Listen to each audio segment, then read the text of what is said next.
Rishi Sunak's new Brexit deal is facing new difficulties as DUP are currently rejecting the deal as it is, and Joe Biden of the United States of America has decided to make another intervention and send a warning to DUP leadership.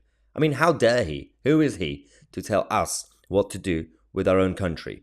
It's absolutely fascinating that we allow foreign leaders to intervene, but we're not allowed to say anything about their own affairs. And this is the problem with what's going on, especially when it comes to liberal leaders and liberal establishments like the US Democrats in America or Macron in general. They can say whatever they want against us, but we're not really allowed to say anything else. I mean, technically, no one should really intervene in other countries' affairs, but there shouldn't really be any double standards. Anyway, we got DUP the establishment and leadership who spent the last couple of weeks reading the new Brexit deal, so-called Brexit deal on the Northern Ireland Protocol issue, and they've discussed this with their lawyers and everybody else. And the problem is that they are going to be rejecting it. And we kind of had a feeling this was going to happen, but they are open to renegotiations. It all depends on what Ursula von der Leyen would do at this point, because she's currently on Joe Biden's side.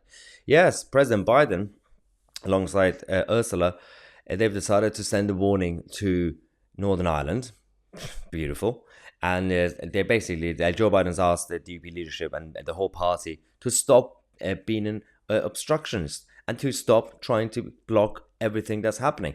I mean, they're simply trying to, the DUP and others, they're simply trying to protect the integrity of the United Kingdom, but in the interest of Northern Ireland and people in Northern Ireland.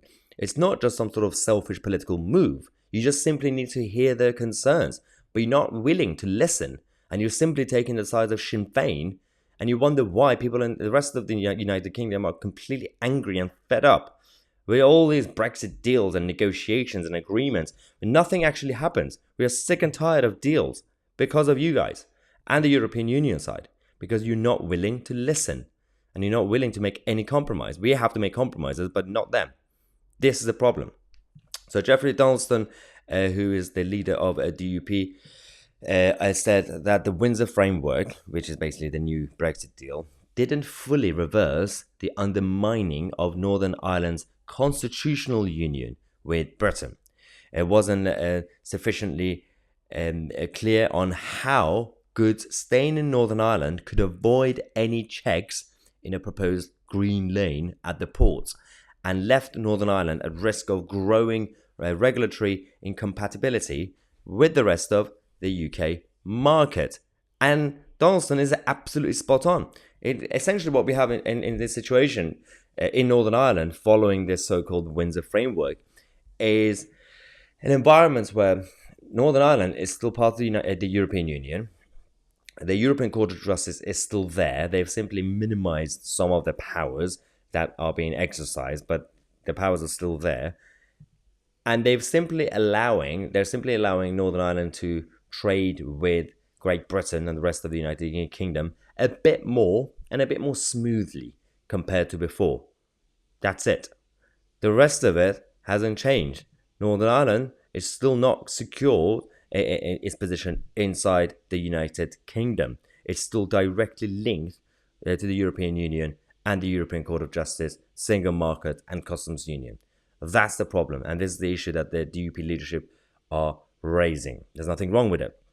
But as I said, they are open to renegotiations. The DUP leaders have said they've hardened their positions against this new Brexit deal. They have said that, well, in its current form, we will be rejecting the deal, and that's fair enough. But they have said, unless the European Union come back to the table, and if Joe Biden just completely shuts his mouth, stop interfering, then we can actually see if you guys would listen to what we have to say.